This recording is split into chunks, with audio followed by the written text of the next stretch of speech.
Makanzu tu kwani. Bado hamjasema mpaka mseme. Lakini kanzu tutavaa na majalbibi watavaa wake zetu. Pita huko, zungukia huko. Vitoto vina mashungi vile, watoto wadogo na kanzu.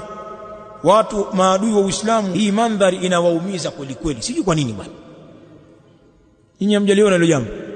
Hizi kanzu baadhi ya makafiri wanaungua. Kanzu ya nini bwana? Kanzu kila saa bwana. Asa inakuhusu nini? Ukimuuliza, mbona wewe suruali kila saa?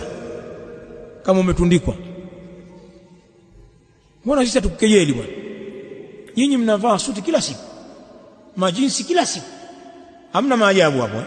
Maajabu ni hii kanzu yangu. Chuki tu. Basi akisema hivyo ndio uzivae kweli. Vaa kweli kweli. Ukitoa nyeupe mpiga blue. Blue nyeusi. Ndio nyeusi weka nyeupe. Siku nyingine unapiga na koti na kilemba. Mpaka sema inaonekana shewe ni mtu wa kanzu tu sasa. Wewe umeamua ndo maisha yako, naambia ndio maisha yangu, kanzu tu. Kama ulivyoamua wewe mwenyewe, mabukta tu.